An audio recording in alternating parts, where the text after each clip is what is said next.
Well, welcome to Cooking with Heart for foundational class 1, where we're going to explore a lot with heart health and really important aspects to clear up some of the confusion with what you should pay attention to. And then, of course, we're going to have some delicious recipes for you to not only watch each step, but also taste if you're here. So just a couple things to get started.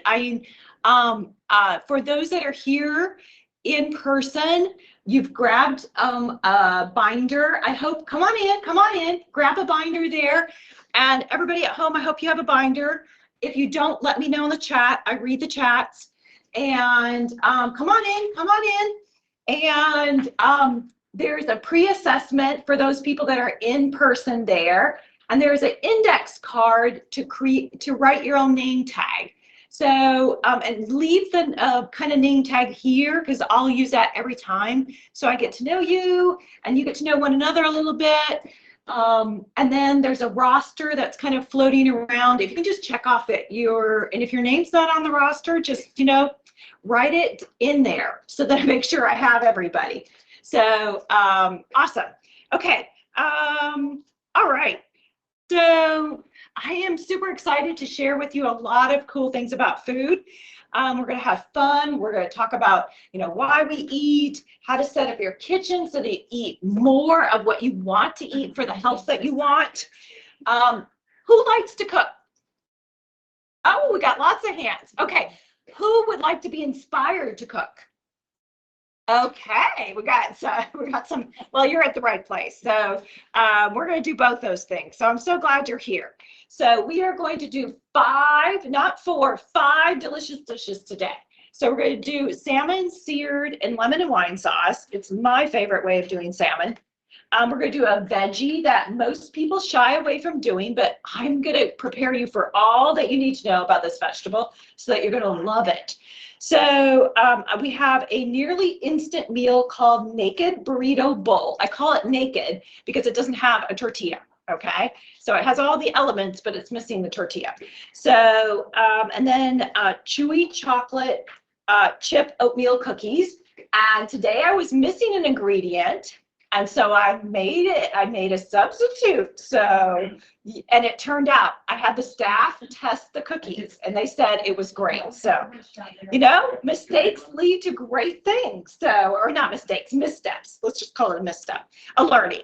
So, and then we're going to make a dressing that you can use to dip strong veggies in to make them great flavor, or you can use it on fish, or you can use it on salad dressing. So, got lots of stuff that we want to do. So now, let's see, those at home. So I just want to let you know that you can use the chat to send me questions, comments, anything. If I miss you, I apologize ahead. I always look back through the transcript to make sure I've answered and I'll get back to you. And you can, when I encourage sharing, you're welcome to share, take yourself off mute or send in the chat. So I do want to hear from you at home, and I'll be watching to see if the little red dot says that somebody sent a comment. So don't be shy. We're all here together. The format of the class is typically 45 minutes-ish. I will introduce the topic using some demo plus PowerPoint slides, and then I'll go 45 minutes into going over the dishes. And then if you're in here in person, you'll get a taste of them. So, and I do fill up the whole time. Okay, ask anybody that's been with my classes. So I just have a lot I want to share with you. And to me, it's just such cool information. Now, I know you signed up the class for different reasons, but I want you to take a moment to think about what is it that drew you to this class? Okay, do you want to be more confident in the kitchen making food that's delicious and good for your health? Do you want to lower your blood pressure, lower your cholesterol? Do you want to get more energy? I want you to think of these things, control your blood sugars. All these things are things we can do in these classes. But I want you to keep that in mind. On the first page in your binder, I have a spot for you to write why you're taking this class, what you want to get out of it. So, and I would love it if you're comfortable sharing what you want to get out of this class. So I'm going to pause and let those of you at home, if you want to share, or those here, just go ahead and share. What is it you want to get out of these classes the next 4 weeks?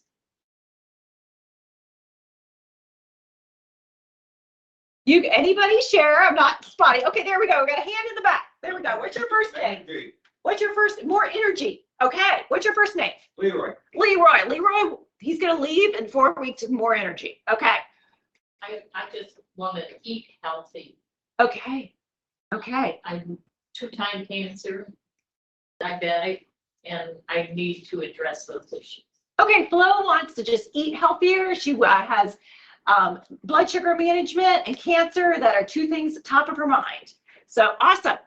Hi, Sylvia, and I really want to get ideas to augment. I already do a lot of heart healthy cooking, Yeah. and I'm a little running out. Okay, Sylvia wants some new ideas. So she's in a little run, it sounds like. Some, inspiration to be like, oh, Oof. you can even tweak that more. Oh, okay. You know, that's Well, fine. your mind is just going to be blown. So, okay. Fine. So, Wow. yes, it will. I guarantee. 100%. So, others?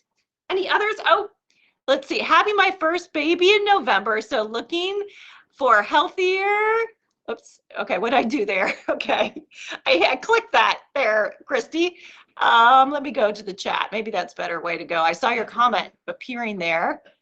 Let's see. She's having her first baby in November, and I know she wants to eat healthier. So there, I had it. This is just a little slower than my clicks. Let's see. There we go. And get better understanding about nutrition. Yes. Okay. Awesome. Thank you, Christy. Okay. Well, this is great. So I love hearing from you guys. All those things, easy peasy to do. So now, one other thing that you're going to get from the classes here that I believe is really, really important, and it's missed like in most any other program that you're going to find out there, that is really, really key. And that is that you are on a health journey. This is not a diet, a program. This is a health journey. And what I mean by that is I am healthier today than I was 5 years ago. And when I hit 60 in 3 years, I'm going to be healthier than I am today, because I find out new things and I incorporate them slowly. I'm going to teach you how to do this, but I incorporate them slowly. Okay. So I don't know everything there is to know. I'm learning new things and trying out new things, and even things that I know, I'm like working on incorporating even more and more and more. And we have, we have lives that we have to live. I've got 4 kids. So, sometimes they're living with me. Sometimes they move out. I just moved one out this weekend, and I get another one back in 2 weeks. Okay. And I still have the God's plan. She's in 8th grade. So that's always happening. I just, it never ends. So adjusting to that, setting boundaries, that kind of thing. So, and I want you to know that there's a lot of programs and diets out there, and you're welcome to, share and, ask me about them. But here's what I find.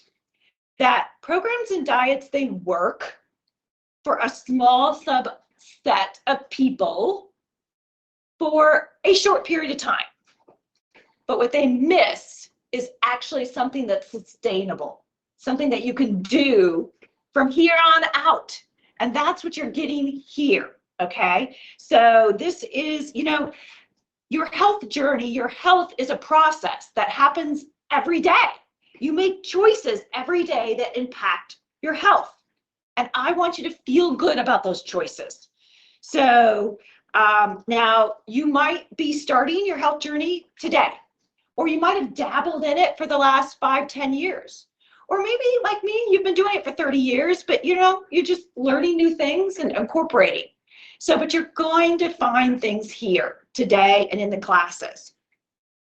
Now, we have many success stories from coming through the classes. You can read about Jessica in the back of your binder there, and her success story. There's Christopher and his wife. He lost 90 pounds in 6 months.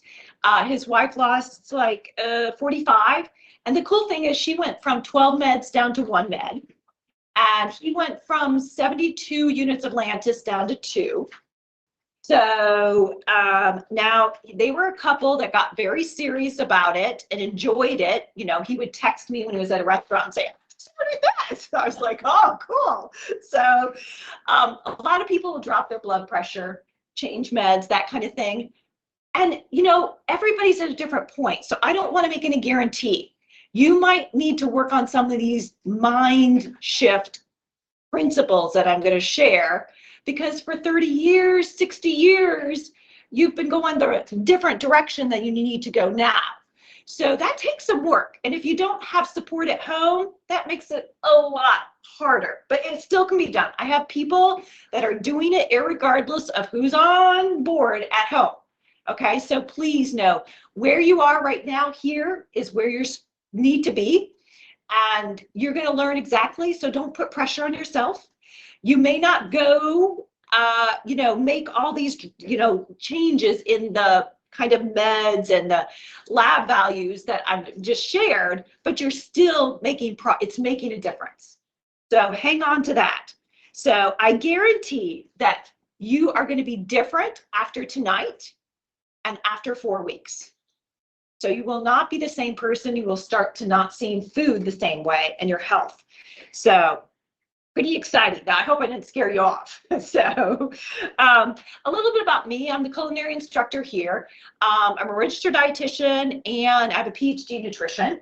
But more importantly, my dad, he passed away 3 years ago of heart disease. He had 23 stents. They would have put more in if they could. So he had open heart bypass at age 48 young. That is not good. And that was 30 years ago. So he was one of the first in the area. So I have the genes for it. So he didn't change anything. So, but my mom, she's survived 5 cancers. She's remarried, 82. She's super healthy, you know, walks 3 to 5 miles a day with the dog. She lives between here and Arizona because her new husband lives in Arizona. I guess he doesn't like the winters here. And she, at 80, the last time she had a grandchild that turned 12, took that grandchild to the bottom of the Grand Canyon by herself with that child, walking and back up. Okay.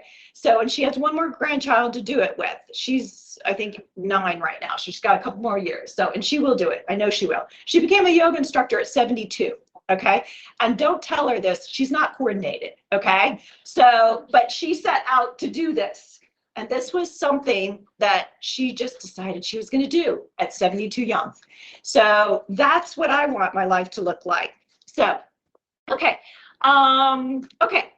Let's get going. Oh, I want to share, I do this every single class. So those of you who've been with me, you'll have heard this, but these are important concepts. So even I review them all the time. And these are 4 things. Now, these aren't rules, but these are things that I see 100% of the time for anybody that's going to really make sustainable change in their health and their eating and their lifestyle. And the first thing is you have to be open-minded. You have to drop your preconceptions about food and combinations and what's going to work and portion sizes and all those things. So just have an open mind because you're going to discover so many gifts. Like today, when I substituted something in the cookies, I was like, okay, let's try this. I don't know if it's going to work. And I think it did. Okay. I will reveal what I did at the end. So, you know, no matter if it turns out, continue on. You're going to learn things. Sometimes the biggest gifts are when things don't go as planned. And if you aren't like misstepping and things going wrong, you're not trying hard enough. Okay. So that's, you know, in life, you've got to push yourself a little bit, just a little bit, okay? So be a little uncomfortable there, okay? And so the next one is take baby steps. And that one is, I don't want you to take too big a leaps. I just want you to take baby steps, okay? So this is really hard stuff. Now, and it's no secret, we have a lot of information out there and we have a lot of unhealthy people. Okay, so this is hard stuff. I say all the time, we have very successful people in business that are very unhealthy because they keep trying the same things that work at work in lifestyle and it doesn't work. Okay, at work, you give all your energy. your focus into something, or with the kids or with the grandkids, you'll do anything for it to make it work out. That doesn't work for this, guys. You want these changes to work with little effort. Even me, I have a life that I want to focus on, and I want my health to happen in the background, just with a teeny bit of effort. This is a lifestyle change. You don't want to have a lot of mental and physical energy going into it. You want it to happen in the backdrop. So it needs to feel like it's hardly a change for it to happen. We have a lot of research that is the best way to approach it. I interviewed a guy that came through the program, and he dropped his cholesterol 100 points without medication. And it was the second time through the program. And he said, the hardest point was for me to take baby steps. He was a high achieving, just go for it. He'd done a lot of great things in his life, got awards. But that doesn't work here. This is lifestyle change. It's small baby steps that add up to significant change. You want it to be sustainable. If you're having to put in all this effort and physical effort, you're going to get drained, and you're just going to throw in the towel. This has to just happen gradually. Okay, third thing, self-compassion. Many of us are really lousy at this. We beat ourselves up. We berate ourselves. It doesn't work for motivation. I want you to be your best friend for yourself. You're gonna go a windy path on this. Okay, I don't have 1 step, 2 step, 3 step, 4 step, 5 step laid out for you.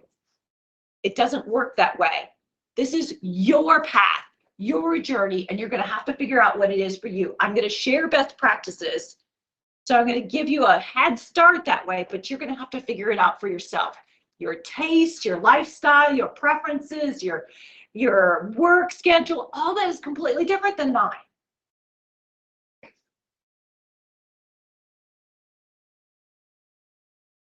You're here, you're taking action, you're learning. I want you to focus on that. Last thing is, have fun. So this really is embedded in research too, okay? It's not just I want you to have fun, okay? That too. But really, if you are going to imprint this and make this sustainable, it needs to emotionally be something that you enjoy.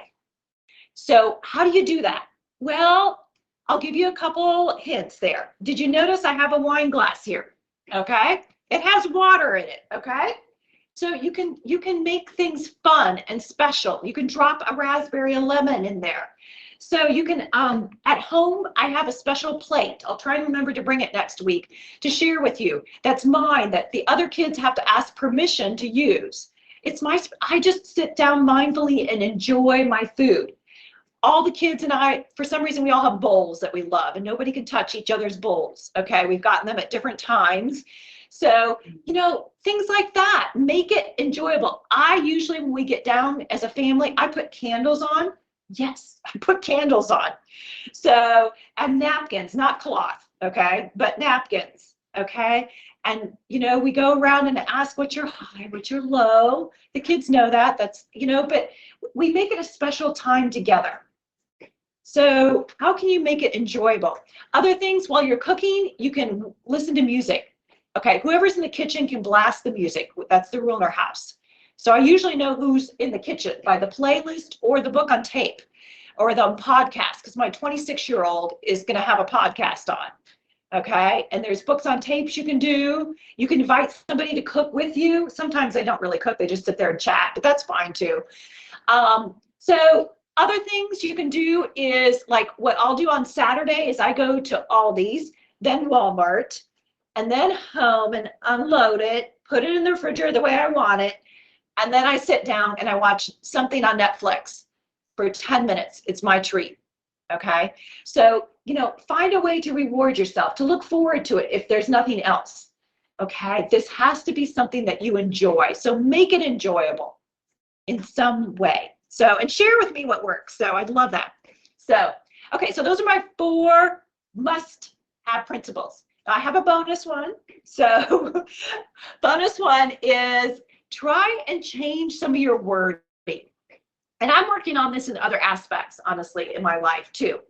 Try and use the word choose. I choose to go to that culinary class on Thursdays. I choose to eat my vegetable first. I choose to look for a way to have another vegetable in my repertoire. I choose to cook at home and have whole foods.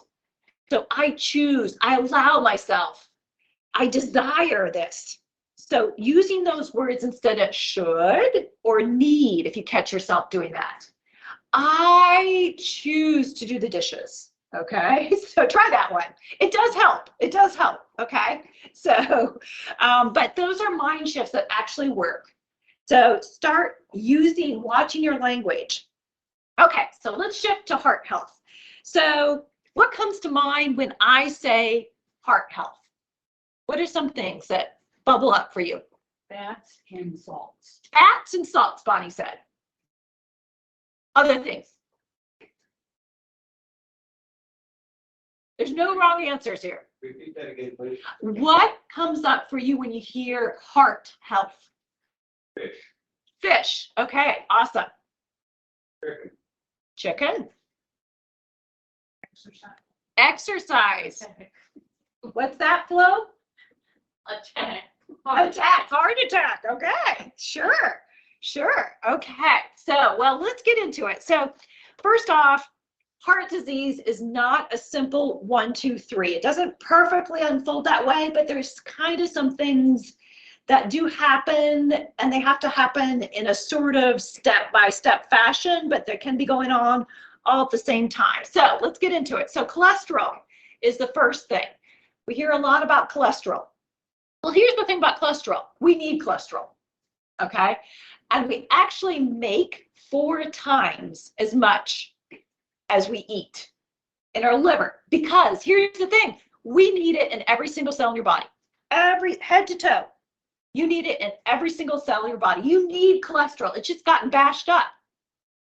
So now what happens is cholesterol is not dissolved, it can't dissolve in water, so it can't just flow in your bloodstream.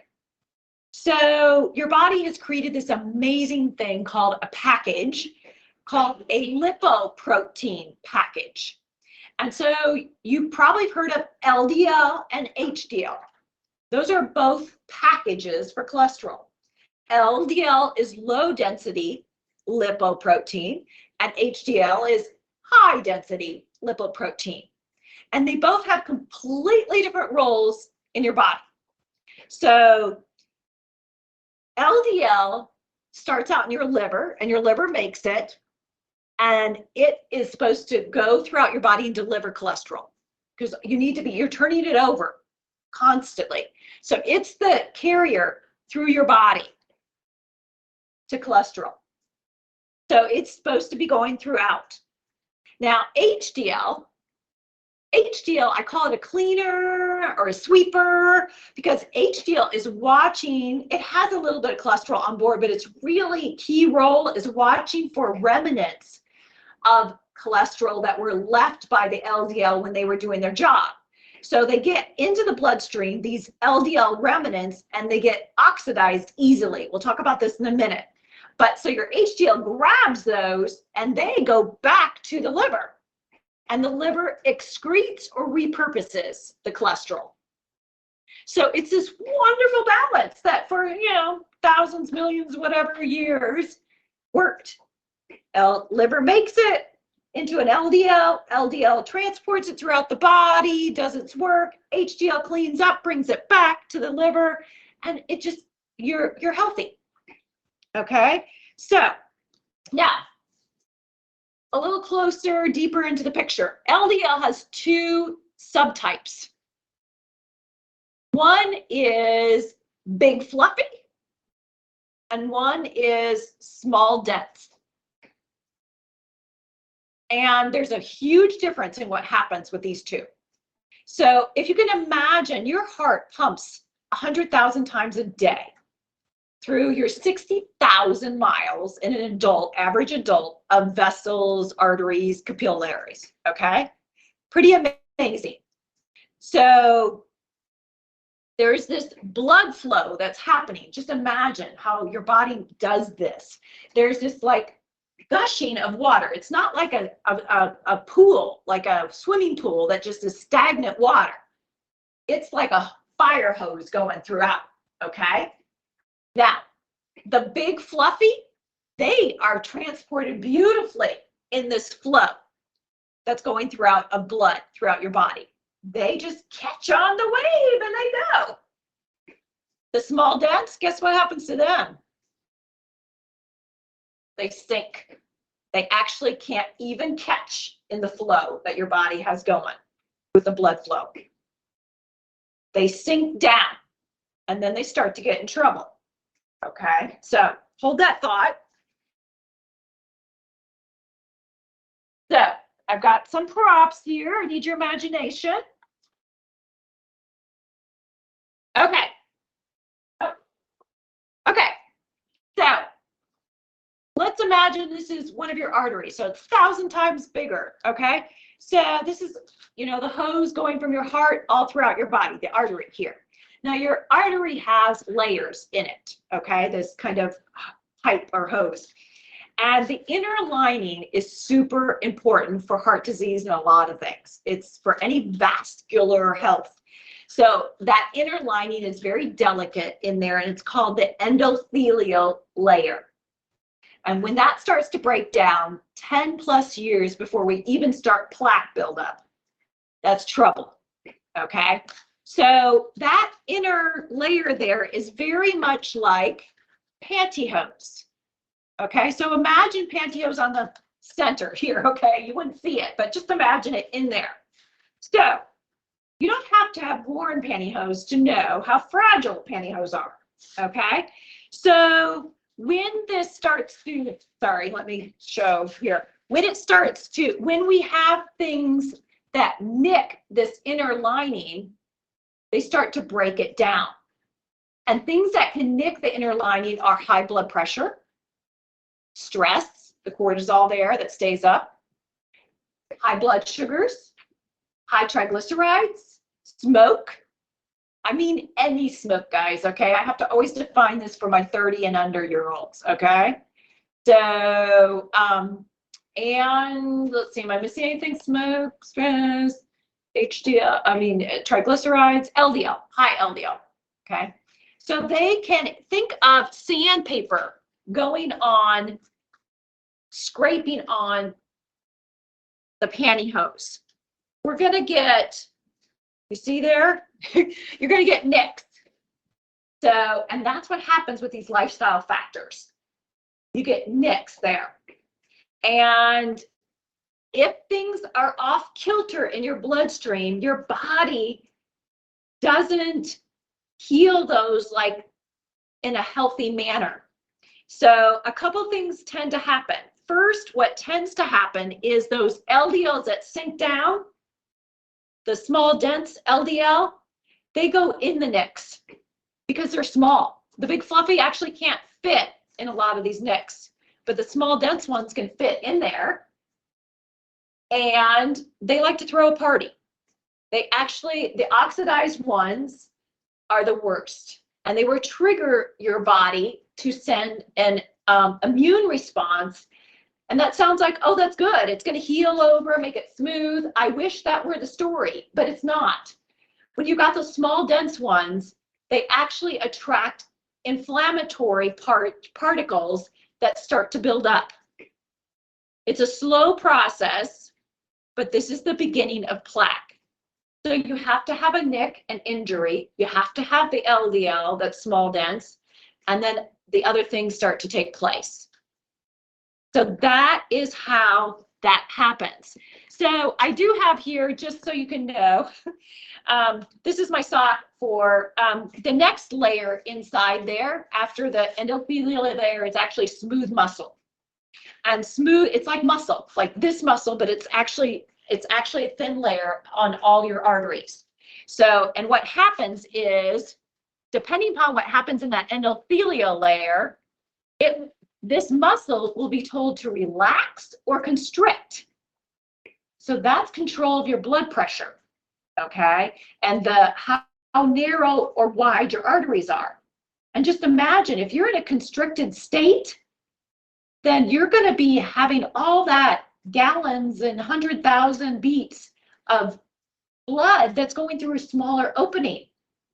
Can you imagine? Just even a little change in that, how much more pressure you have against the walls of your arteries. And if you've got a nick there, you're going to make it wider. So all these things, they don't happen in sequence, but they all contribute to the plaque building up. So over time, we get plaque building up.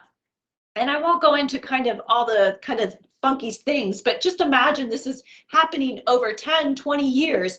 And you get what happens is, what truthfully happens, what leads to a heart attack, is if you can think of a scab on the outside, like a really bad one that you've had, and if you can think on the inside, that's building up, okay? It's building up. It's not healing and coming over, okay, nicely, smoothly. So you've got a chunk there. It's maybe kind of pussy. So you've got this pressure going of the blood flow going through there. What tends to happen is if it's unstabilized plaque, is your blood flow will catch it and pull it back. And it's just like if you pick a scab and you go, oh, that was not a smart thing to do, and you put it back down, okay? Well, it's bigger than it was, right? And now you've got an open wound there. Well, that's what happens on the inside. Your body pulls back that plaque. It's called a rupture. Now, a small piece might go off. And yes, that could be a problem, but most of the time, that's not the bigger problem. The bigger problem is you just pulled back an open wound, a huge open wound, that your body is going to freak out. It says wound. It says, oh my goodness. And guess what? The response to that rupture is way worse, way quicker than the years it took to build up that plaque. And that's when you get to the 98, 100% blockage. Is the response from a rupture, from a peeling back that created a worse thing. So that's what happens most of the time. So your body has a dysfunctional response from the nicks to the LDL, small dents, to these lifestyle factors, your inflammation, things like that. So, okay. So all these things happen. So, okay, so what are some of the things that really feed and make trouble? Okay, so some of the big things are sugar, okay? Anybody surprised there? So sugar is going to, in large amounts, okay, not the teaspoon you put on your oatmeal. So in the drinks and big bowls of sweets and stuff, your body actually freaks out. It never had this, guys, never, up until 50, mostly more like 20, the last 20 years. So it still has not adjusted in its wiring for what's happening here. And what it does is it says, oh my goodness, okay, let's just pack this for a rainy day. So it converts sugar to triglyceride. And then you pack it oftentimes in your belly area. And it's what we call the most dangerous type of fat. It's not even just where it goes. It tends to be around your organs. It's called visceral fat. And it kicks out these icky things. It's metabolically active and it disrupts things. So you don't even have to be overweight to have visceral fat. And we're finding that more and more. So kind of chops at this BMI charts that we have. But there's many reasons those things work for populations, but not for individuals. So lots of sugar, you're going to get high triglycerides, you're going to get extra calories, triglycerides go up, you're going to store calories there. We know that you have, worse yet, is if you have a high triglyceride and a low HDL. That's metabolic dysfunction. And that tells me that you have small, dense LDLs. Because here's the thing, your straight LDL number, your straight cholesterol number, I don't know what type of LDL. And if you got big fluffy on all of them, you're perfectly healthy. Our best indicator is looking at the triglyceride and the HDL. And if your triglyceride is high, meaning 150 or over, and your HDL is low, because remember, we want that one high. I know it's tricky. We want that one high. For men, we want it over 40, and I like it over 60 for anybody. For women, over 50. I like it over 60. But if those are lower than those numbers, and the triglyceride over 150, you have 6 times more likely heart attack.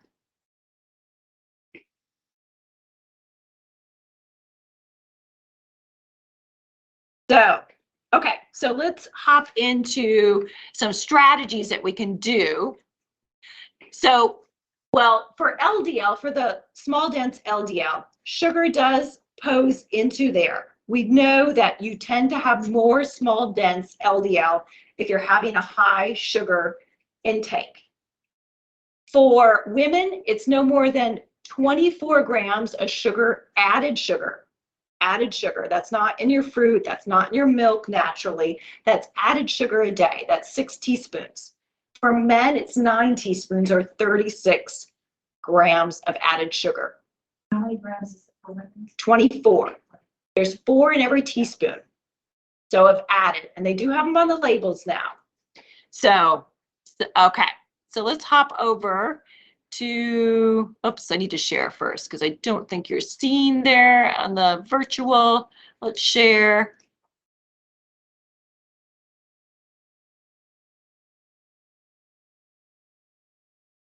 Okay, there we go. Okay, so the greatest wealth is health. This is a quote that I love, I believe in. Of course, it usually isn't until you don't have great health that you realize how important your health is. Okay, so strategy 1 is replacing unhealthy fats with healthier fats. So your unhealthy fats are ones that are saturated fat. Okay, we're going to start reading. I ask that you start reading labels for saturated fat. We don't want more than 10 grams of saturated fat for the whole day. Now, usually there's some foods that will take a lot of it. You'll see a lot of foods won't have any, which is great, but then you'll catch one, you're like, oh, that's got 6, that's got 12. So start reading labels for saturated fat. Your body can handle some saturated fat, but when it gets up there, we tend to see a change in the LDL. So healthier fats, avocado, okay? Now avocado is also calorically dense. So just be conscious of it. I'm not into calorie counting. We're going to talk in the 4th class about an important concept that will help you there. But I do avocado pretty regularly. So if we're listening to our, fullness, it is super anti-inflammatory, super great that way. Olive oil, we're going to talk more about that. Nuts. Now, nuts, some people have problems with because it's hard. When I say nuts, I'm talking like 1 to 2 tablespoons a day. And for some people, it's like half a cup. They have a trouble keeping lower than. So yes. Using olive oil in cooking, is that same as using like a spoonful of it? Or is it when you cook it, does it lose it? No, you can cook with cooking in it. And we'll talk about that's a good point. You do lose some of it. But if you're using the extra virgin olive oil that I'll point you towards, it's still in cooking. So yes, very good question. So with the nuts, what I recommend is that you use it in dishes, that you add it to dishes and stay away from just munching out of the can. So tonight we're going to have a dish with walnuts. I add to my salads a tablespoon of nuts all the time, or 2. So it just adds crunchiness, and it has a lot of nutrition, and it's very heart healthy. It's just that we tend to go overboard. You know, we find in reality so a very good practice is just say, I'm going to add in some more nuts, but it's always going to be in my food. Okay.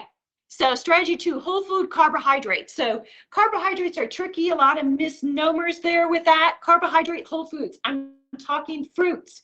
I'm talking vegetables. And then whole grains like brown rice, amaranth, quinoa. Okay. I'm not talking carbs like tortillas and and flour, those kind of carbs. Okay. We're talking whole foods that you can recognize it, and it's not very far from the original form. Okay, so beans are a great example. Yes, couscous is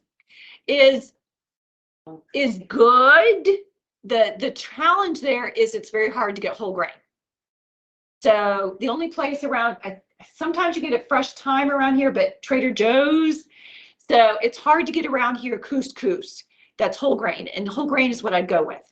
So if you can find that, I'm sure you could order it online because it's going to be shelf stable, you know, for a good time. So, and then you could put it in the freezer. So Right away from it. right. Yeah. Well, and it's right there with pasta if you're not Yeah. getting whole grain. So if you can get whole grain, we have, I'm looking over there because we have a whole grain box on the shelf that you can look at. So I know Linda, the other dietitian, got it from Trader Joe's. So, and she goes up there and gets it. You talked about putting it in the freezer. Is that for the expiration date or? Yes, yeah, couscous isn't gonna be too bad, but if you're ordering it and you have to get like a couple boxes, maybe you might. There's gonna be, if you get whole grain, there's gonna be some oil in it, good oil, but it spoils. I wouldn't say super quickly, but it does spoil quicker than some. So my nuts are always in the freezer. Because when the oils go rancid, it actually is an oxidation breakdown. I don't want to, you know, it's not like cancerous all of a sudden, but it's just not doing its job, and it could kind of turn more towards the other direction. So my seeds and my nuts are always, once they're open, in the freezer. So, and I'm thinking if she's ordering that and it's, again, whole grain, even like whole grain flour, I'm going to put that in my freezer. So because it's got that, that's why manufacturers hate whole grain, because it's got the oil in the germ layer that will make it go sooner, and they love long shelf life. Okay, nutrient-rich foods, low in saturated fat. So that's going to be things like Greek yogurt we're going to use a lot, cottage cheese, you know, hummus, things like that. Fresh fruit, things that have a lot of nutrition that are naturally low in saturated fat. So just start thinking of that. And then hopping over to blood pressure. We haven't talked too much about that, but blood pressure is really, really important because when we get high blood pressure, every single day we have high blood pressure, you're putting more pressure on your arteries, which means you're more likely to get a nick. And we don't want that happening. So one strategy of many is to lower the salt. That's not the only strategy. I want you to know that. That's one broadcast a lot, and it's important, but there's other strategies too. So you want, if you have high blood pressure on high blood pressure meds, 47% of the population, adult population is in the US, 1,500 milligrams or less. Okay, that's on all your drinks and snacks and meals. And then less than 2,300 if you don't. And that is a reduction for about everybody. So if you're not putting it at the table, that's great, but you're still probably getting 3/4 of that. We find 3/4 of the salt is actually from products, food products. So you can do things like avoid the boxed mixes and instead just get the plain rice and add, especially brown rice would be better, and add the seasonings yourself. Because they're gonna, anything seasoned in a box is gonna have salt. Salt substitutes are usually potassium chloride, and so they are going to give you the taste of salt, so they're not helping our flavoring, and sometimes they can mess with medication.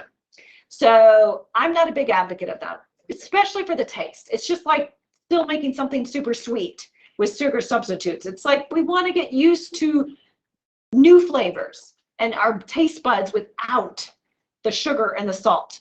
Just tone it down. Now you'll see me add salt, but it's very little, just to bring out the flavor. If we use it as it really has the qualities for, rather than using it to crave it. So I'm just not an advocate of it. There is one like salt, I wouldn't call it substitute, but what it does is it adds seasonings and it has a little bit of real salt in it. So you shake, your kind of normal shaking motion, but you're going to get less and you're going to get some seasonings in it. So that I'm okay with. So, and I have my own concoction at home that I do that I put on top of everything. And it's got garlic powder, onion powder, nutritional yeast, cashews ground up, and then a little bit of salt. So again, just not covering everything with salt. So canned tomatoes, canned beans, you can lower per serving 200 to 400 milligrams of sodium. I'll be doing that in all our dishes. So, okay, let's see. Okay, so I want to get going with the cooking. So, because we got 5 dishes to do in 40 minutes. So, but it's very important, the action steps. I'm going to pass out to those people in person here. I want you to take 2 copies of the action steps. Put your name on one and leave it here so I can just see what people are doing as their action step. If you want to write in another one, you can. But I want you to intentionally set some baby step. Okay, and these are just suggestions, but people usually, they're like, oh, that helps me. So you don't be checking the ball, guys. Remember we said baby steps, okay? So check 1, maybe 2, and again, you can write in a different one, but I want you to take 2 copies, 1 to leave and 1 for you to take and put in your binder, okay? So I'm gonna pass these out and I'm gonna get started, but you guys can take 2 and just pass them around. If you can pass Bonnie to the back row. Okay, so let me get going here. I'm going to switch our virtual back to me and get the cameras all on.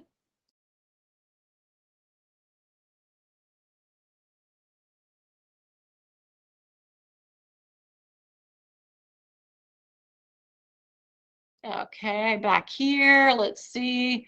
I'm going to go to my devices, settings, device setting.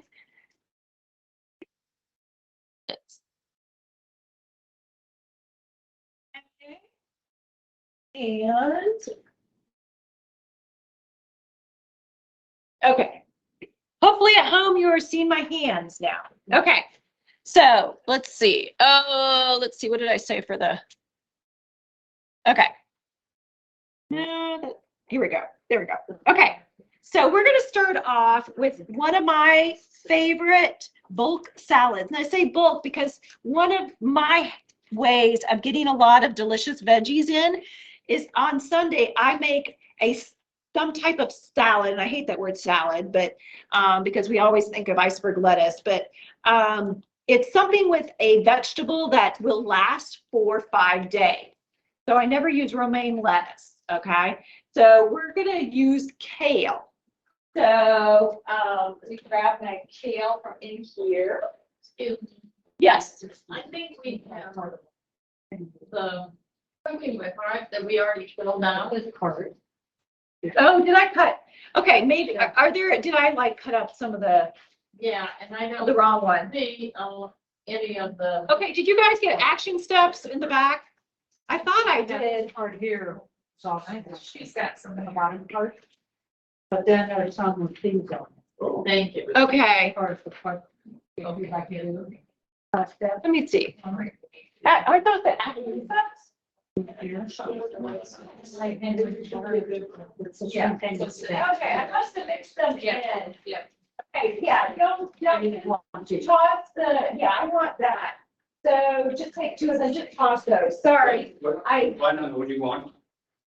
The action steps, I want you to take 2. Got it. Help it. Yep. I'm hoping to just toss the other, because it was making copies and I must have mixed them up and cut them and, oh my goodness. Okay, thank you for noticing. Okay, so kale is robust. And I don't, yes. do you guys get it?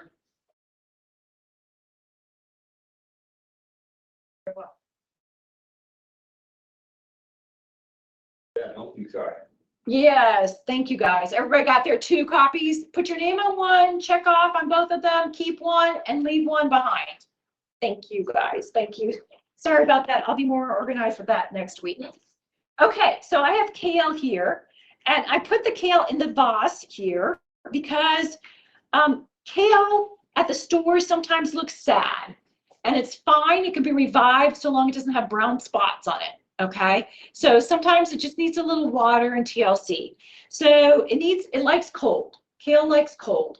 So you can put it in ice water for like 10 minutes to revive it. Okay, get it the stems there. So I just want you to know that sometimes it looks a little sad there. Maybe the produce person didn't really understand, but you can revive it, bring it home and revive it. It's pretty robust.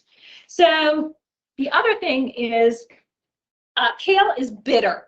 So no surprise there, I know you knew that. So we need to tone down the bitterness. Now we like the bitterness because the bitterness is the kale's plant way of defending against pests. Imagine if you're a teeny tiny micro ant and you go up and you take a little bite of kale and you get this, wow, bitter. Are you going to take another bite or go, going somewhere else? Okay, that's a defense system of them. And when we eat it, we actually get some good stuff in there. So we just need to tone it down some. So the first thing is the stem is the most bitter part. So we want to get the stem off. So the best way, and definitely the most fun way, is to take your finger and your thumb on the big stem and just like that. Okay, you just it off. Okay, it works most of the time. So if it doesn't work, you can just kind of weasel off the leaves there. So What's your husband when you're doing that? yes, I know I've hit people in the front row, so I didn't warn you there before. So just like that. So and you can just work it off, but I've seen people do it with a parrot. Fine, do it with a parrot. That's much more fun and it doesn't take as long. So, and then we're going to chop it up. And we're going to get for this recipe, about 7 cups. So I make one of this recipe, 7 cups is about a ½ pound rough. It's real rough. I make one of these recipes and I eat it for 4 days. And I really hope the kids don't eat it. You know, it's in the refrigerator. They're welcome to. I always tell them they're welcome to, but I'm really hoping that they don't because I want to eat it all. Because I eat a big serving every single day. And that's not the only vegetable I have that day, but it's one easy way that I actually look forward to. Now, you have to taste it today to see if you actually like it, but I'm hoping you do. So the other thing with kale is we need to also break it down because it's bristly, okay? I know it's bristly because in the 80s, I worked at Wendy's and I was always assigned the salad bar, okay? So I don't know if you remember in the 80s, when Wendy's had the salad bar with the Crocs and the ice and the kale all between, I spent hours with that kale. So I was not really fond of kale, okay? So, but we need to get it less bristly. So we can do that with the dressing.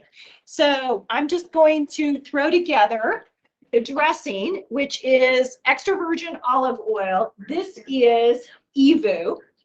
So there's a lot of fraud with even labeling extra virgin olive oil, and even paying $30 for a bottle is no guarantee you're getting EVOO, guys. So I've researched this one. The other way is there's a list at COOC.com. It's the California Olive Oil Council, and they have a list. The problem is you have to pay to have your olive oil tested by them, and then if you pass their test, which is very good, then you get on their list. That's usually a year behind because it just takes that long. Some companies aren't big enough to pay. There is a European certification and an international one, and those are bogus, okay? They think they're legit, but there's money exchanging with Greece and Italy and Spain, guys. I've read all about it, and it's not cleaned up. So you want to look for a couple things. Harvest date, not Best Buy. Best Buy tells you next to nothing in an olive oil. Harvest date is when it was picked. So you've got 15 months to 2 years at the most from the harvest date that it's going to be still decent. That's one characteristic. The second one I'd like to see, if it's not on the COC.com, is an actual name of the estate in Greece, Spain, or Italy. Because if they're naming the estate, chances are they picked it all at the same time and they're proud of their estate because they put their name on there. No guarantee, but just saying. Because what they do is they put non-olive oil in there, they put older olive oil in there, or they mistreat it. Here's the big difference. Extra virgin olive oil is mechanically pressed. Okay, they used to stomp it. They don't stomp it anymore, but they press it. Versus if it's non-EVU, they chemically deodorize it, which means they make it bland. Okay, and they use chemicals in a deodorizing process, which destroys the squalene and these two things that begin with an O and they're long. They're not to do with the structure. You might hear that olive oil is monounsaturated fat. Yes, yes, it is. And that's good when we do studies. Yes, it does better. But some of the real gifts that you miss in the EVU are these antioxidants, squalene and other. Yes. Can you find a good olive oil at Aldi's? I don't know. I do know Kirkland's is on the list, the COC.com. So Costco is on there. Organic. What? Organic Kirkland's is not on the list. Regular. The regular. Okay, thank you for specifying. I'm So- sure about that. Okay, Because you so- said organic is better, but well, it may not. that's the one I buy that one. This one You I can like find because you it can get at this. Walmart. I don't think you can't get it at Aldi's. You can get it at Walmart. You can get it at Walmart and Hy-Vee. That's why I like this one. I don't know. I think you can get it. Thank you, And Sylvia. Can you get And all that? I can read it up there. You can with your phone. You're well. Do you have your phone with you? You want to take a picture of it when you can do that too when we're tasting. So and I can send it to I'll you. write it down. So yeah, it's California. The reason this one's not on the list is there's a suit that's been going on because it has the name California Olive in it, and the California Olive Council that's been in existence not as long as this is not liking the name that they have here. It's the silly thing. So they refuse to put this on the list, but I've researched this is true EVU. Oh, okay, we're gonna put the salmon in. So, because you can cook the salmon. yes, Good job. So, But you can get off that into this. what? Where do you find the best salmon? You can do frozen or Hy-Vee. So either is fine. So I'll cook that in just a second. So sorry, see, I told you I have so much I want to share with you. So, okay, we're going to do the EVU here and then apple cider vinegar. So apple cider vinegar is nice flavoring there. It's got that acidic match that's going to help break down the leaves a little bit. Just a skosh of salt, just a shake there. Couple shakes of my pepper and garlic. I'm going to use the jar because I'm in a hurry, okay? If you are regularly cooking and loving cooking in the kitchen, just use the jar, okay? Yes, you're losing some things that you'd get in fresh, but hey, the thing is you're in the kitchen, you know, doing things.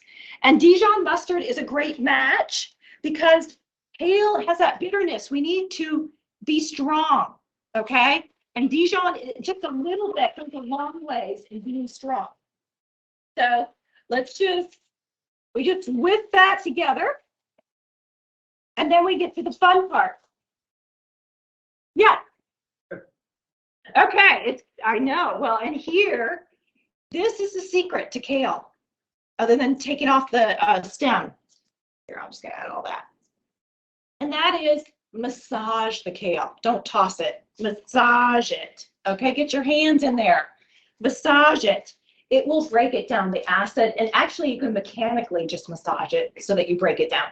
So if you just need to get the stress out, just do it without even any dressing. So now if you're going to eat it in the next like 30 minutes, I would do this for about 2 minutes to get it down to a romaine kind of texture.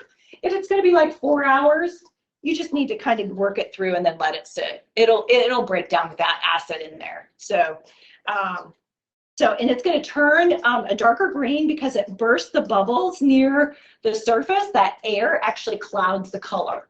So it's pretty cool. That's why anything that you steam or mechanically do like this, it usually turns greener, darker green.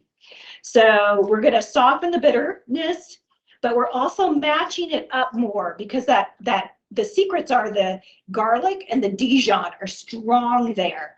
So flavor wise, the other secret is green apple. It's sour apple. The sour matches with the bitter. Now I normally eat Fuji apples, or what's the one that Trader Joe has that's so good? The what? Gala. The Gala, and there's a breed they do too that I love, but I don't eat. You won't catch me eating a sour apple like normal, but it's a great match. Now you're welcome to do a red apple in here or some other apple, but I'm telling you, this sourness with the kale is just, it lifts it up. Is Granny too sour? What? The Granny apple? Yep, that's what I used here. So, yep. And then to top it off, we're using raisin. Oh, I wanted to show you with raisins. We highly recommend using the boxes. That way you just put like one box in. You don't have to like, your raisins will dry up and all that. Just get the boxes. That way it's real easy portion. And then walnuts are great. So we're putting that on top. So there we go. Cranberries pretty good in that. Cranberries can instead of the raisins if you want to. My biggest thing with cranberries, I wish they could come out with non-sugared cranberries, but I can never find any. Yeah, I wish. So, okay, I don't see my tongs, but okay. So let's put this over here for us to try. So next thing, let's do real quickly the dressing. This is a dressing that goes on fish. I've had many participants use it for fish. Fish, you just cook at 350, 15, 20 minutes on parchment in the oven, but you can brush with this beforehand. So this is really simple. So it's a strong, sweet dressing. Okay, so it goes great with cauliflower. Cauliflower it's got that bitter. Again, it's a cruciferous. Or broccoli, or on top of Brussels sprouts, if you don't roast them. If you roast those, it's a whole different flavoring profile. We're going to roast next week. So we're just going to whisk together these ingredients. Now, again, the strong match is Dijon. So we're using about a quarter cup of Dijon here. And then I'm going to use a stone ground mustard that has no salt in it. You have to special order it. So if you have high blood pressure and you like mustard, you've got to have this. It's stone ground mustard by West Bray. And we're going to use a quarter cup in there. So unfortunately, you have to special order it. The good news is you don't have to order 12 at a time like you used to about 3 years ago, okay? You can just order 1 or 2. So we're also going to add some garlic powder and oregano. Just so you know, any tones, there's a string there that you may not have ever known about. There's a string. I never can find the string, okay? I just peel it off there, the label a little bit, and then go, and then you have the top off. And it's much easier to measure a half a teaspoon or a teaspoon with the top off. So only tones, but you can do that. So then the other ingredient that's kind of special that is used in recipes is apple juice concentrate. I'm using half a cup. Now I want you to realize this is a Dollar Tree kind of pitcher that we sometimes use here in the kitchen. This is apple juice concentrate, your frozen food section. I just put it in there. I didn't add water. It's still sugar, guys. Okay. Wow. Oh, I like how you think. Yes, I have wine in the house, but never apple juice. Never. I would never buy it. Well, and I totally get what you're saying. It is. Now some people will put this in, you can thaw it out and then put it in ice cube trays and then just use a little bit. Or some people have told me, I've never been able to do this, put this in the freezer and they scoop it out. I don't know. It never works that well for me, but so it is sugar, guys. So I don't want anybody to be misled. It has an apple flavor, which is nice. It's a teeny bit less processed than sugar, maybe. Okay. So I don't want anybody to be misled though. Okay. It's not really got any nutrition that I'm going to poke for, but it's going to add a sweetness. We're using it as just either a dressing on a fish or a dip for a vegetable. So we're not having a large amount of it. So, but it has a nice zing to it. So you see if it's something that you like, if it's salad dressing or not. I do for salad dressing, do like a apple cider vinegar with extra virgin olive oil or a balsamic. You know, you can mix that up, a little garlic, you know, that kind of thing. Even the dressing for the kale salad, some people have used that as a salad dressing. So, okay, so that's the dressing there. So you'll get to taste that. So let's do fish. So the salmon, this is the easiest ever salmon recipe, I think, anyways, but I also make it all the time. I also make it for special occasions. I make it all the time, plus special occasions, because when I think, what do I really want for a special occasion? Salmon with lemon and lime. So it's just so good. So you see, it's only got 4 ingredients. So let me grab this. Actually, let me get the plate, get this here. And let me get the seasoning. So yeah, you could probably talk to me. The stove talks to me. It doesn't like things on there without being on. Okay, there's 2 seasonings I'm going to use. Lemon pepper is the secret one. That's really great. And then just any kind of blend, a table, no salt, like table blend. There's a garlic one. These are Mrs. Dash. All these has Stone Mill. Oh, this is the Stone Mill one too. So they don't have quite as many variety as Mrs. Dash at Aldi's, but they have some. So I would just use kind of a, I wouldn't call it generic, but all-purpose with this. You need to dilute it, okay? Yes, question. You're blending miracle salad, would you use that in there? Oh, that's my daughter. Do I say that again? She knows I'm doing One of the class. blends that you have listed here is garam masala. Is Is that something you would use in there? I have listed, what do I have? Garam masala. Oh, you Indian blend. have it listed on the lemon, the salmon recipe? I think just in your listing, Yeah, it's on the page that you have on building a healthy kitchen.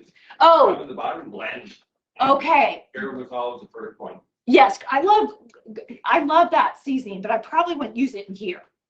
I love that one. And so, yeah, I was just confused. It's like, did I put that in this recipe? I would do more of a, just with a little garlic or, you know, just a, yeah, not so, that's got pizzazz, a little more pizzazz, okay? Because you want the lemon pepper to shine.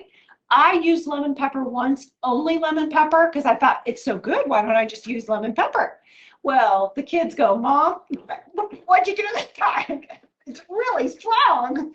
So it was just too strong. You just need to like dilute it because you're rubbing it all over it. So it's just a little too much. And you'll see we're adding lemon too and wine. So it's just, you be the guide though. Maybe you want all lemon pepper. Maybe you like that. I'm just saying. So, okay. Can you just put pepper and lemon? Is that the same or? I know it is a blend, lemon pepper. I'm not sure what's in it. So I'd have to look it up. So yeah, that's a good question, Bonnie. I don't know. So usually I do half a teaspoon of each of these for each fillet. So if I'm making 20 fillets, I'll have 10 teaspoons each. Okay. And I have done 20 fillets before. So, let me, I'm going to get out the salmon now. And 20 fillets and bite the slabs. what's that? And you make 20 fillets. It was for a big class. It was. I've done it for classes. So yes. So, and I'll tell you how you do that because if you want to make it for a crowd, you can. So, okay. So we're just going to, okay, you can spray this with nonstick, but here's my real deal. I do not like using nonstick. It's not bad for you. It's just that it breaks down your pans. So the coating on it. So here's my thing that I do at home. I just put a little bit on there, then I get a paper towel piece, or I actually have a piece of sponge that I set next to there and I run through the dishwasher every day. So that's what I do. So it just saves your pans a little bit. I'm pretty picky about my pans. Plus, nonstick pans, you really shouldn't have to use spray on. Nonstick spray was actually invented for pans that aren't nonstick. So it's a trivia fact that a lot of people don't realize. But, so, okay, we're going to turn this on. There we go. Okay, so fillets of salmon, the best way, sometimes salmon, especially when you get it from the counter, they're going to be fat in the center. So I will cut that off because it just means you have to cook, because you got to get the center to 145 degrees and the edges will be 145 quick. Okay, you need it to 145 for viruses. You know, really slim chance there's a virus, but that's why we're pan-searing it. Okay, because if you're a chef on TV, you probably are going to poach this in wine and lemon juice and only go to 120 degrees. It will taste the same, but it won't kill the viruses. You cannot kill the viruses unless you get to 145. So I didn't know that, and I only ever look at 125. yeah, yeah, Like, that's the doneness that I like, but I know. I don't know about the virus. Well, and that's why you'll see it look like I'll burn it, and it always makes me nervous. But then when we poach it, it moisturizes it. It gives it, and it injects the flavoring. But you see if you like it or not. So okay, so if this is fat, I always do tell them at the counter, get me the thinner ones, so I don't have to trim it. But if it was fat in the center, this isn't too bad for salmon. I would trim that off. It's just a pain to get up to temperature. So I'm just gonna sprinkle and then rub this on. Flip it over. Are you also using oil with that? Or Nope, I'm just pressing it in, rubbing it, that's it. And then we're putting it in there. I'm gonna take off my gloves that I used raw.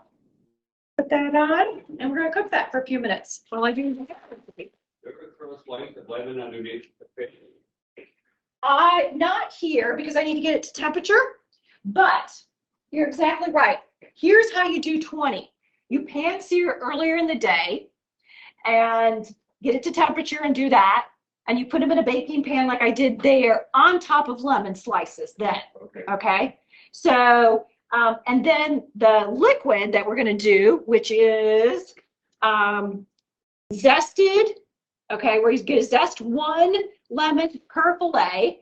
So it's about a tablespoon of zest, and squeeze. So you squeeze at room temperature, roll it, or put it in the microwave 22 seconds to get it softened so that you can get out 2 to 3 tablespoons of lemon juice per lemon. You don't need a squeezer. My preferred way of squeezing at home is just take tongs and put it in here and just squeeze it, okay? So you don't, I mean, if you have a squeezer, fine, but some people, it's just another gadget to have. I thought I'm rolling it. Yes, it breaks down the cells. So rolling it or putting it in the microwave instead of just right out of the refrigerator will really help you get more juice. You want to get 2 to 3 tablespoons. I don't ever measure. I just squeeze, 1 lemon per fillet, and I zest. You don't have to get it perfectly. I don't know if you can see. You don't have to get, it's about a tablespoon of zest, so don't go crazy. Wine. So wine, this is my favorite wine to use for this because it's about $6. It's also, in my opinion, drinkable.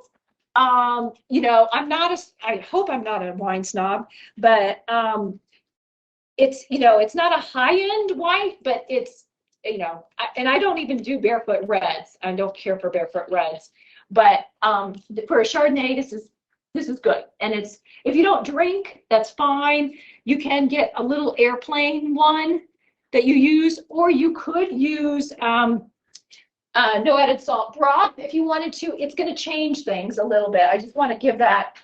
We are evaporating off the alcohol, not 100%. So if anybody was allergic to alcohol, you never make this for them. It's that simple. But nobody's going to feel the alcohol or anything like that.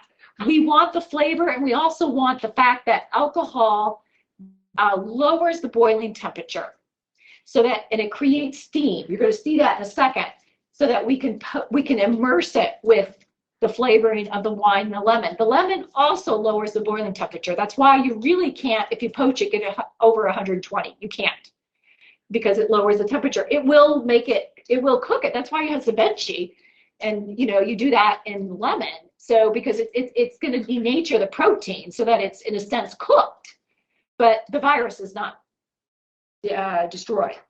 So it's a 1/4 cup of the wine per fillet, okay, and 1 lemon. That's my ratio. It seems to work. So, and when we do it in the baking pan, I just put all the fillets in the baking pan on top of slices of lemon, so I get extra lemon. And then I put the poaching liquid in there, the wine and the lemon juice that I've squeezed, cover it, and I wait until a half an hour before I want to eat to put it in at 350. I just need to heat it up and get it immersed in the flavors. That's all I need to do. It's safe now, and it's pan seared. So, and the nice thing is it won't dry out if your guests are late, and it's like 45 minutes, you know, even an hour you could probably go. It's not going to overcook. So at that point at 350, 325, anything like that. Okay, so let me flip this over. The other thing about fish that's really interesting is, I don't know if you noticed, but like oh, there we go. Oh, yeah. It'll be okay. I promise you it will be. It's not the first time I've done that, but it's partly the spices are burning, cooking. So, but I like the caramelize on. it does. It actually still works, okay? It makes me nervous every time, but the salmon's always gone every class I do this, so, okay. Lemon, half or more of fish recipes use lemon. And here's the reason why. It just bugged me to the no end. I'm like, there's gotta be a reason. It's not just pretty, it's gotta be a reason. It's because fish has a fishy odor smell. And it has this thing called amines, amines in there. And the structure of it is very close to ammonia. And so when you add a lemon or an acid like that, it actually changes it to a salt, an amine salt, so that you no longer have the fishy smell or taste. So in the culinary world, they call it lemon will clean up the fish. So that's why people that don't like fish, sometimes it's just because they've maybe gotten a teriyaki instead of gotten something with lemon or lime that cleaned it up, that flavor. They're picking up some of that fishiness in there. So just FYI, that's why lemon is an easy go-to for fish. And I do lime when I do fish tacos. I just squirt lime over the fish, bake it, and then I cut it up in small pieces, and we put that in our tacos, and it's delicious, and it's easy, and it's so. For salmon, to get like, or pond, they say stay away from. Well, okay, it's a tricky thing to talk about. Your ultimate best would be Pacific wild caught salmon, okay? Super expensive, unattainable for most of us. So in general, in general, the farming industry has cleaned up their acts a lot. So, okay, we're gonna, oh wait, I gotta get the wine. I didn't combine it. There we go. I was like, that's not much liquid. Okay, you can see the steaming there happening. I'm gonna put a lid on, 2 to 3 minutes, and then it's done. That's it. So, okay. So bottom line, I go to Walmart and Costco to get my fish because I got 4 kids and I can't afford, Yeah. So, the biggest thing that we want to worry about fish is mercury, and the fish that are big and older have the most mercury. So your swordfish, your tilefish, your shark, and tuna, unfortunately. So those are ones that you want to stay away from. I do tuna maybe twice a year because I love tuna. So, but it's just, unless it's tested, it's pretty high in mercury. So, Lake Michigan, same, right? what? Salmon and lake trout, Lake Michigan, Yeah. have a lot of mercury. Oh, do they? Okay. I don't know about that. Fish too. Okay. So unfortunately, but mercury is, disadvantages for cancer, but the omega-3s are super great for heart. So they smooth over the nicks that I was talking about. Fish oils do, and they help keep your arteries smooth and flexible. They cut down on the platelets that contribute to the plaque buildup. So fish twice a week is what's recommended. If you're not at twice a week, non-fried, just try and get to once a week. And some of us, that's a little, it might be, I know all about budget, okay? So, but if you can at least get to once a week of fish, like a 3-4 ounce serving. So. Do you have any opinion on cod? It's fine. Any fish is totally, except for the older, bigger fish, I'm totally okay with. The premium ones for the omega-3 are going to be, let's see, I was looking for my, oh, it's over here, are going to be, they spell out the word smash. Salmon, mackerel, anchovies, sardines, and herring. So now you know why we make salmon in class, okay? So if you know how to make those others, they're premium with omega-3s, but I find that those are just not the normal go-tos for most of us. So, but if you know how to make those, that's great. So let me grab the cauliflower rice in the naked green bowl and get that going. So this is, I'm just going to do it in the bag. So that is cauliflower rice is has a strong flavor. It can because it's cauliflower. It's not roasted. If we roasted it, then it'd be a lot milder. But coming just from the microwave bag, it's still going to be strong. That's why in this dish, we're going to add really strong flavors. And actually, when my son was 15, I first made this. He's now 19. He still doesn't know this is not white rice in this dish. So, and he loves white rice. Okay. So my ex is Filipino. So rice is a staple in the Filipino culture. And so all my kids grew up with, we have a big rice cooker. We've always had a big rice cooker. So my mother-in-law's taught me a lot, and they have a lot of white rice, even though she's Seventh-day Adventist, they do white rice. So, but he's, you know, a growing boy, and he will eat a whole rice cooker of white rice. So, but I made this and he just chomped it down. He's like, that was good, Mom, because you just can't even tell the texture's there, the flavor, you know. The big thing with cauliflower rice is if you overcook it, you're not going to burn it. What's going to happen is you're going to release some water. So if you release water out when you're heating it, just make sure you drain that off because that's got a strong sulfur flavor to it. So that's, you know, just try and follow the directions of the bag or the whatever. Sometimes you can cook it in the bag, sometimes you can't. Read the directions. Make sure you don't have salt added. Green Bird's Eye, I think, has salt added. Their cauliflower rice does. So just make sure you read always the ingredients. We're going to go over label reading next time. We're not going to have time today. So black beans. So no added salt black beans here. I just rinse them. I'm making a double recipe here. And it calls for 1 cup, 1 recipe. So every can of beans has a cup and a half.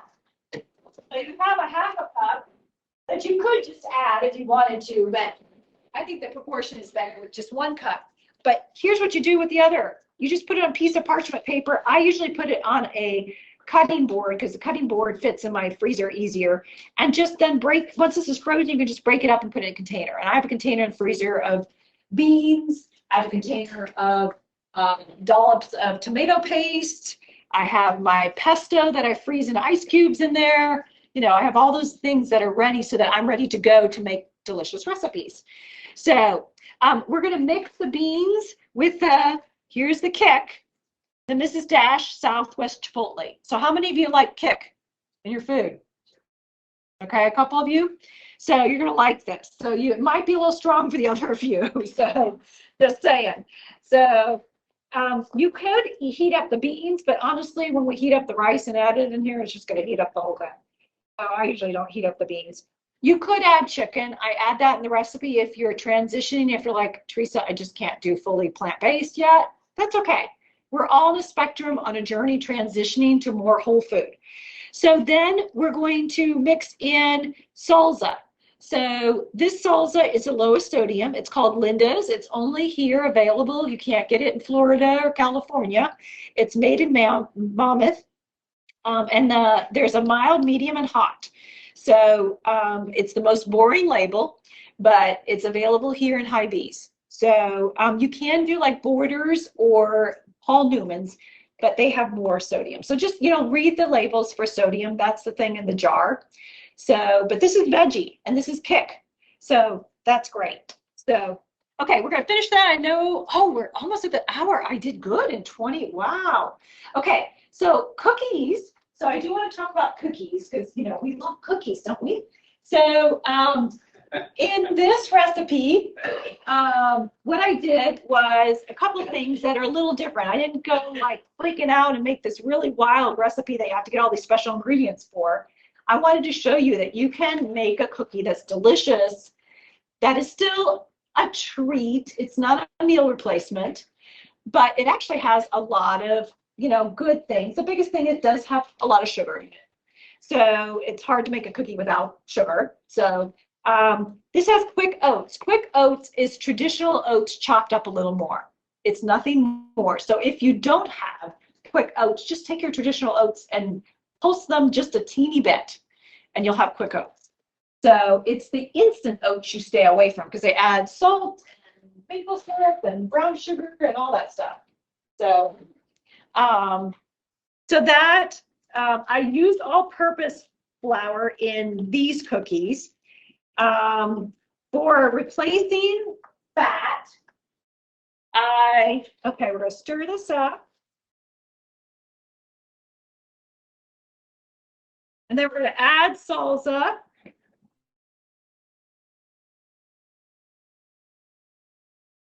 And then whatever you have around. So next week, I'm going to show you how to keep cilantro for 20 days without going bad. But we can just sprinkle on a little bit of cilantro that goes nicely with the kick here. You guys here can add some. We can squeeze a little bit of lime here. You could also, I've got avocado wholly. Avocado, again, is super healthy. Sometimes it's hard with your avocados to get them ripe at the right times. Putting them in the refrigerator does help because they'll stop ripening. Put one on the counter, put one in the refrigerator. But still, these are things that you can get. This is avocado. It's not guac. Make sure you get the avocado. They have like 4 rows of guac and then 1 row of avocado. But there are 2 tablespoons. And the cool thing is you can freeze these. So if you're like, Teresa, I'm not going to use it by the, 2 weeks or whatever, just freeze it. Put the date 3 months. I use a permanent marker and I put it in there. Okay. And if the 3 months is about up and you're like, Teresa, it's going to go bad. Well, I got a recipe for you. It's called chocolate mousse that you use avocado in. It's delicious. So, but this is a great way to just top off things and add. This is super anti-inflammatory, guys. So you can just add a little bit. So guys, tonight you can try this out. So this is naked burrito bowl. So you get to try that tonight. So with the cookies, I added non-fat Greek yogurt, and that's another thing you can add to the burrito. So non-fat Greek yogurt. I used to add applesauce because that was like in the 80s, the big thing in cookies to add applesauce. And I did a lot of baking back then. I've kind of given up. But I didn't have applesauce one day. I'm like, shoot, what do? I'm like, well, let me try yogurt. I'm like, okay, I hope it doesn't have this like sourness to it. It doesn't. You'll taste them. It actually is better because the applesauce, they kind of like flattened pretty quick and burnt pretty quick. You had to watch them closely. These are more like just regular cookies. You won't. Now it's 1 egg in there, but I have to tell you today, I went to the grocery store still and forgot to get eggs.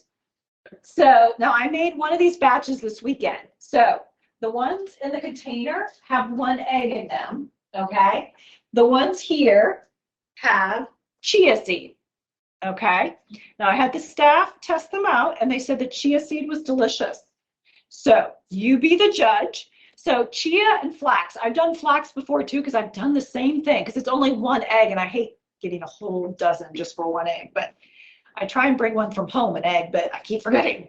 So, but I do chia. So you see what that is. You just need like a substitute is like 2 tablespoons of flax or chia with 6 tablespoons of water. You let it sit for like, you have to grind up the flax, but the chia is just the seed. And let it sit for like 5 minutes. So you do see the chia in the cookie if you look closely. I'm telling you, if I didn't tell you, you wouldn't see it. Okay? Because the chia is kind of gray, that little spots. I never noticed the flax seed when I did that. But it's not that eggs are bad. Eggs have great vitamin A in there. They do have 1.5 gram of saturated fat. We try and kind of cut them back. The cool thing is you can eat the dough, if you had chia seed in there, because you don't want to do that raw egg. So I'm just saying, I'm sure nobody eats the dough of cookies. So, but it actually adds fiber, and it's plant omega-3s. It's not the same as the fish omega-3s. So we'll talk more about that, but it still has good benefit. So baking powder, if you can find the low sodium, we haven't been able to find it for like 2 years since COVID hit. So, but there is such a thing as low sodium baking powder. If you cook a lot, something to think about, it has half the sodium of regular baking powder.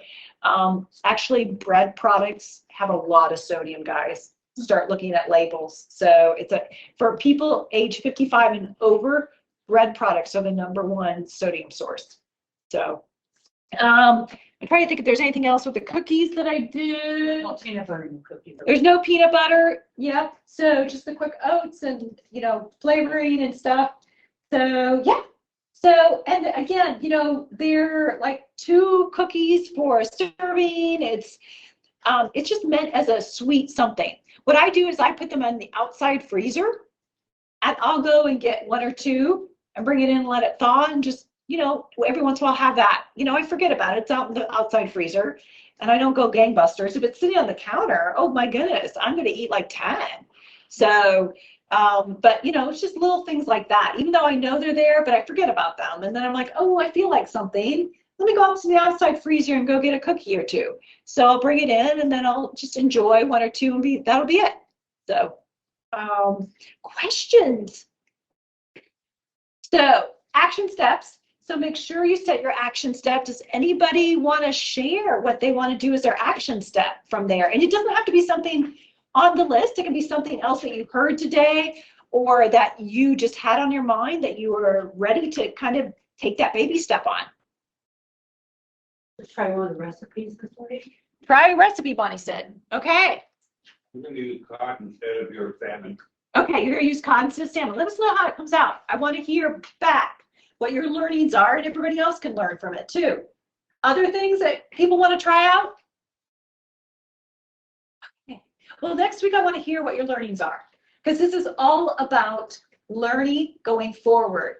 I learn all the time, from things going as planned to not going as planned. So awesome. Well, thank you, and I'm going to get things lined up for us to taste here then.